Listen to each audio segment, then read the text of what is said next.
City of Toronto. He's an example to follow for the next person who's going to replace him. Hopefully we'll get a mayor who actually, cares about the people who live in the city. As a young voter, I'm excited to see how it will play out in the next couple of months. Torontonians reacting to John Tory's plans to step down as mayor after admitting to an affair with a former staff member.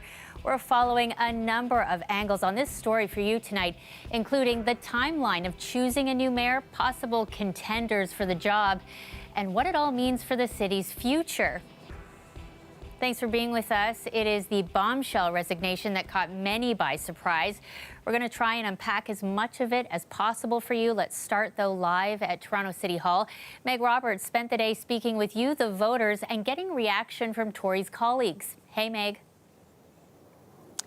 Hey, Shannon, yeah, most people seem genuinely surprised about John Tory's announcement, but the opinions on his decision to step down and also the future of the city vary very greatly depending on who you talk to. The last 24 hours has left some frustrated, but for others that I spoke to outside City Hall today, there is a sense of optimism about the possibility of new leadership. I feel like I'm living in a real-life version of Scandal. I don't know. Shock, confusion, frustration, and for some, hope. All emotions these words have elicited from Toronto residents. During the pandemic, I developed a relationship with an employee in my office in a way that did not meet the standards to which I hold myself as mayor and as a family man. Just months after being re-elected for a third term, John Tory has stepped down after he said he risked tarnishing the city's top job. I shouted a swear word. I was like, I can't believe this. If the guy I had such faith in him. I never really thought that would come from Mayor Tory. But I guess I have to say that I respect the fact that he chose to leave on his own volition. Very surprised, very shocked. Did a lot of things, good things for, City of Toronto. The news also coming as a shock for councillors who are preparing to vote on the 2023 budget Wednesday. I understand that these are uncharted waters and there's a lot of confusion, but we will remain focused at City Council, regardless of what's happening with the Mayor's office, to focus on Toronto's priorities.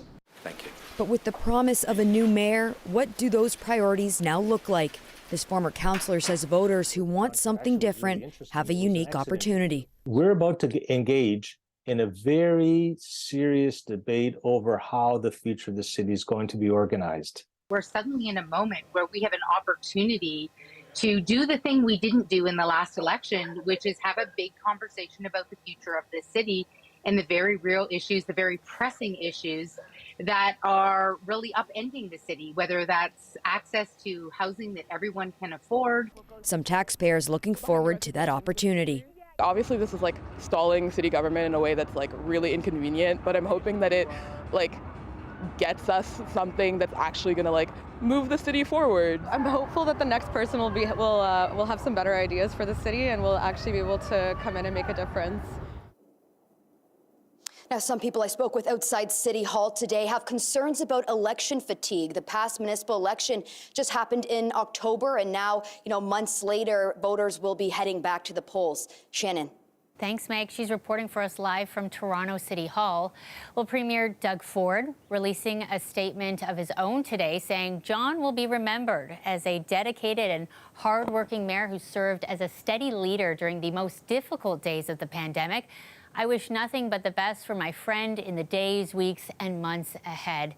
So, big question tonight. What happens next? Let's bring in our municipal affairs reporter, Sean Jeffers. You were there when this all went down last night. You spent the day checking in with your contacts. So many questions to get to, Sean. But let's start with that big one. Tory announced he's resigning. What happens now? Well, Shannon, it's not immediately clear in spite of his announcement Friday to step down. At the moment, John Tory remains the mayor.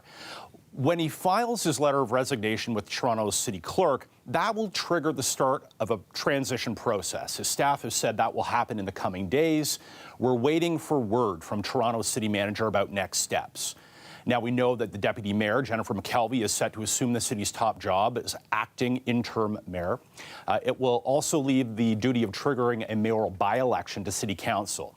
That could come as soon as this week's budget meeting on Wednesday and start a 60-day campaign which ends in a spring vote. What can you tell us about Jennifer McKelvey?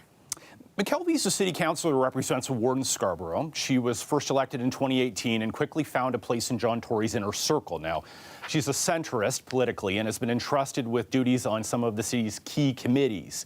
She's the vice chair of the mayor's powerful executive committee, and she chairs the infrastructure committee. Tory named McKelvey his deputy mayor in November.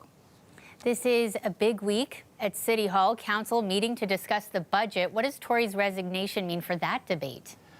There's a lot of uncertainty surrounding the debate, or the budget debate set this Wednesday. Now, the budget is John Tory's budget. Under the strong mayor powers awarded to Tory by Premier Doug Ford, he essentially writes the document, and there are controversial elements of it that city councillors want to change, like the proposed $48 million increase to Toronto's police budget. Now that Tory's resigned, council could reshape that budget. Yeah, it's going to be one to watch also because we know there's the giant gap in the budget, and the mayor had been calling on other levels of government to step in. What happens to those talks, though, now that Tory's gone? This was one of John Tory's major promises coming out of the city's budget launch last month. He says Toronto has a $1.5 billion budget shortfall due to COVID-19 costs, but that gap is long-standing, and it's just been made worse by the pandemic. Now, Tory vowed to negotiate a new fiscal framework, as he called it, for Toronto with the province and the federal government. And while Tory might be headed out the door, the city's financial woes remain. Okay, so we've got the budget debate. After that, the focus is going to likely shift to the by-election for mayor. Who could we see jumping into the race?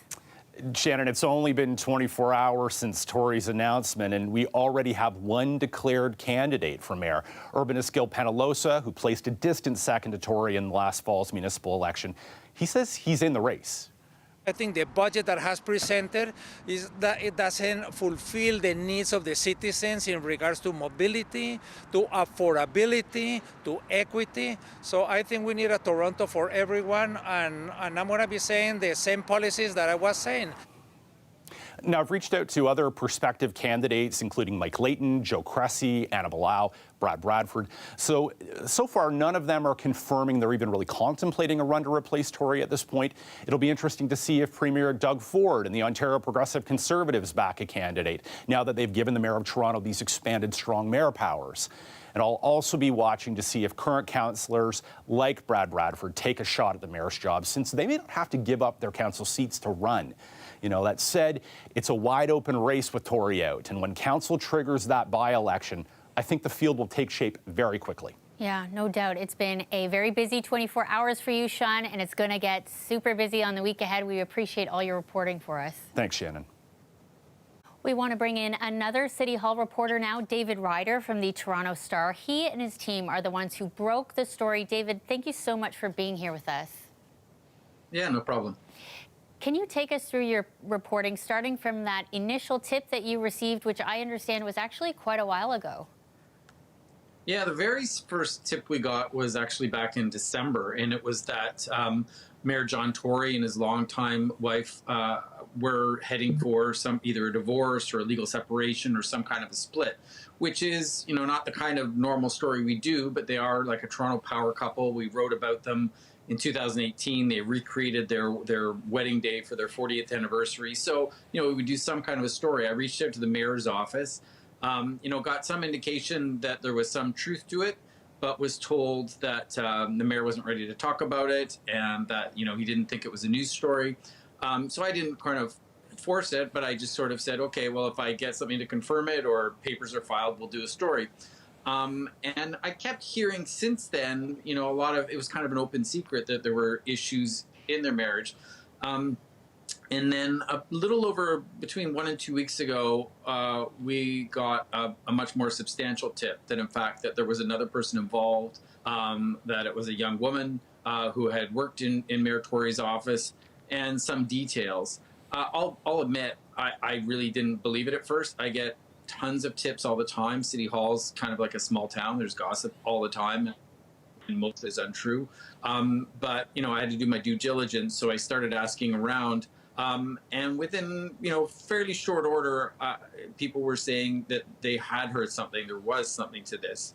So myself, my colleagues Ben Spur and Alicia Hasham started really kind of beating the bushes and talking to all the people, talking to the mayor's office, but also talking to his many advisors, his kitchen cabinet, people on his outer circle and his inner circle.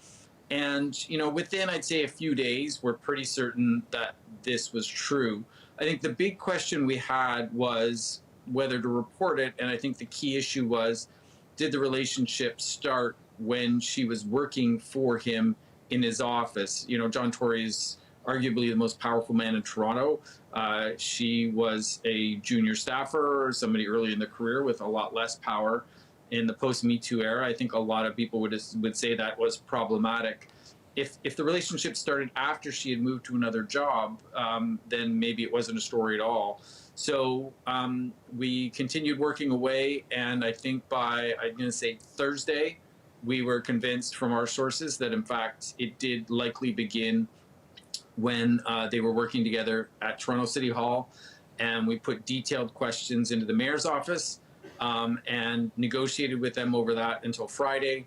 And then we broke the story late Friday afternoon or evening. And then about an hour later, the mayor held the press conference to announce his resignation. Right, so take us through that moment for you and your team. The story goes up 1 hour later. We see the mayor come out at City Hall, makes the announcement, plans to step down. You know, were you surprised? What was going through your head? Sort of shock, because I've covered Mayor Tory now for 8 years. I covered Rob Ford before him. This is the kind of thing I think everybody kind of expected, this kind of chaos in the Rob Ford mayoralty. We haven't had any taste of it and never expected it in the John Tory mayoralty.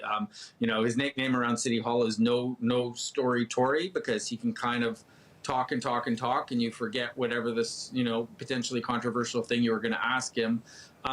So I was and wasn't surprised. I'll say I wasn't, because on Thursday, when we started to hear that his advisors were gravely concerned about what we were presenting and what we were asking about, and wondering if he could survive, if his political life could survive this. By Friday afternoon, when I think we were continuing to talk to them and adding more and more detail about what we had learned, I was told by people close to him Friday afternoon that in fact he was planning to resign, and once our story was out, that he would hold a news conference and would in fact announce the end of his mayoralty. Having said that, like, I walked into that City Hall, his City Hall office where he holds his news conference, a little part of my brain saying this is impossible. Like, he was just reelected and he's John Tory. He's still very popular. He could survive this, I think, if he tried. But he came out and made it official that in fact he was stepping away. Yeah, and before I let you go, David, though, is there a pressing question, you know, that's at the forefront for you on this story?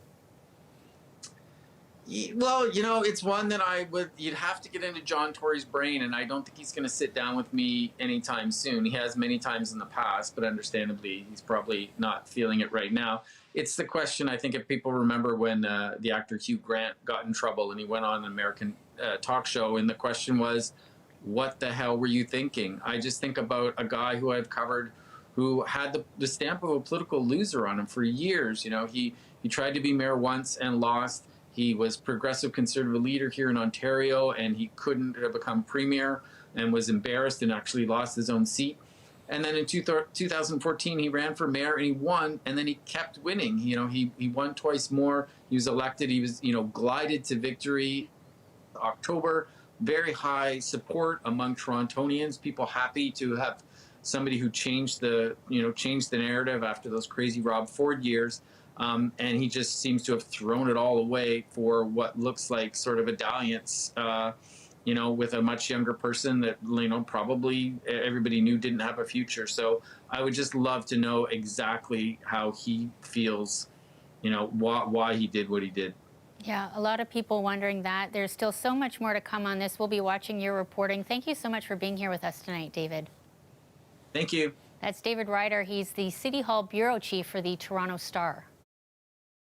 So that's how the news broke. For more insight on what may have been going on behind the scenes and all the considerations Tory and his team could have been making, we've reached Andrew Tumilty. He works in strategic communications and issues management. He's also worked on Tory's campaigns for mayor in 2018 and 2022. Thanks for being here with us, Andrew. Thanks for having me. So, Andrew, tell us what went through your mind when you heard the news last night. Well, I don't imagine my reaction was very different from what most people's was, and I think it was first and foremost shocking to hear. This is the sort of story that happens from time to time in politics, but is certainly pretty far off, I think, most people's perception of Mayor Tory specifically. Yeah, for sure. You've worked closely with him, as we said off the top, and you also, doing strategic communications work. So can you maybe take us through what sort of discussions would have been happening about ahead of that press conference last night and making this decision to step down? For sure. I think in a situation like this, in any situation involving crisis communications, what has to happen first is you need to identify what your goals are. So I would imagine that once the staff were aware of the story that was coming, there would have been a discussion about what tactics do we want to employ? Are we going to put out a statement? What's that statement going to be say? How quickly do we need to react? And typically, what you want to do in any sort of crisis communications or issues management scenario, once you've identified what your goal is, you also have to look at what your timeline is. Is this something that you can reach over the course of a week? Is it several months? And in a situation like this, of course, with the Star story coming out, they're under a much shorter timeline. So I imagine it was probably a fairly quick discussion, and some decisions would have had to have been made fairly quickly. Right. And when it comes to this decision, do you think it would have been solely the mayor himself making it, or would it have been others close to him too weighing in?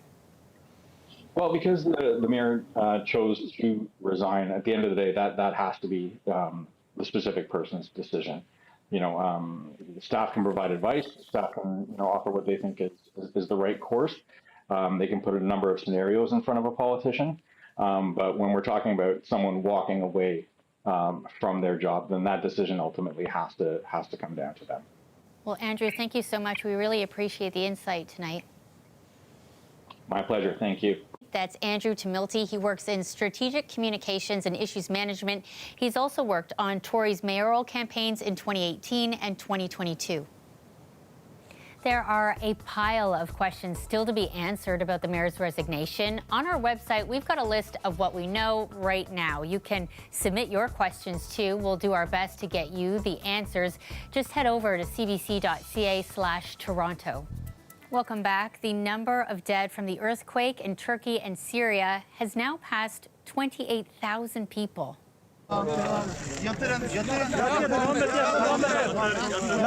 There were more dramatic rescues today, but 6 days after the quake, we are seeing fewer search teams. More than 1 million people are homeless. Concern around supplies and sanitation is growing. Organizations close to home are doing everything they can to help survivors, but as Tyler Cheese shows us, getting supplies from here to there is challenging. Members of the North York Knights hockey team are here to pack kits to send to Turkey and Syria. It just feels great helping people in need, knowing I can just help them. They need it, so we can provide for them. Each of the kits includes a water purification unit, a solar-powered light, and personal hygiene items like soap and toothpaste. But just how does each kit get from this warehouse in Etobicoke to earthquake survivors halfway around the world? It'll fly across to the other end of the world. It'll come out onto a truck.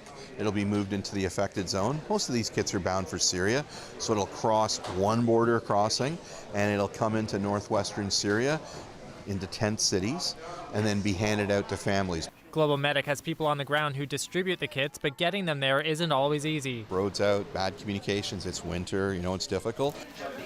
Here in Mississauga, Solmaz Foods, a halal meat processing company, is also using its warehouses and vehicles to collect items.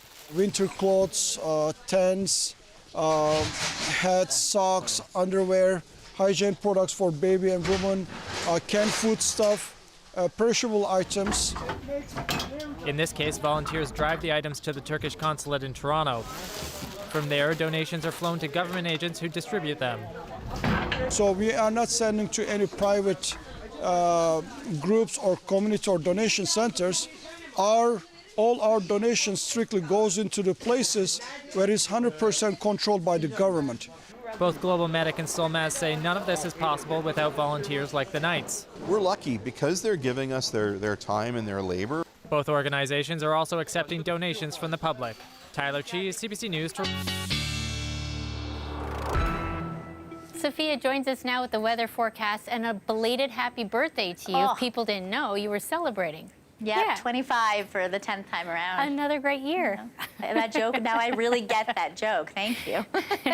And as a belated birthday present, I give you all some sunshine and a real positive news of weather ahead for those of you. If you like sunshine and you like spring-like temperatures, really it's been what we've had for the majority of this month. We have been not only above seasonal, but above seasonal so far for the majority of this month by about 5 or 6 degrees. And if you like that, how about mid-April like temperatures to come in the long-range forecast? Let's also talk about our good friend the sun, because back with a vengeance on Saturday. More of the same for Sunday, not a cloud in the sky. Monday, you will have the clouds roll in, but you'll still keep the mild temperatures. You're above seasonal by about 6 or 7 degrees for the first half of the week, and then look at this jump up to those mid-April-like temperatures. Yes, Shannon, that's a 13 on Wednesday and nearly double digits on Thursday as well. But it'll be coupled with rain to end off this upcoming work week. You might want to say goodbye to any of the snow on the ground right now, especially for any of you north and east of the city. It may be a thing of the past by the end of this upcoming work week. And for this weekend, if you are out and about and enjoying any outdoor winter activities, consider any ice unsafe this weekend with that mild freeze and thaw. Here's a quick look at why we're going to get some wet weather with all that warmth as well. Big boundary setting up all the way from Cancun to Newfoundland. It'll be a conveyor belt not only of the warm weather this upcoming work week, but also a 1-2 punch of some rainy systems that will really add to the already impressive rainfall totals we've had over the past couple months, Shannon. Yeah, hard to believe it's February, hey? I know. It's not going to feel like that. Maybe not even a jacket needed midweek this week. Unreal. You'll need the umbrella, though. Yeah, we'll take it. Thanks so much, Sophia. See you soon.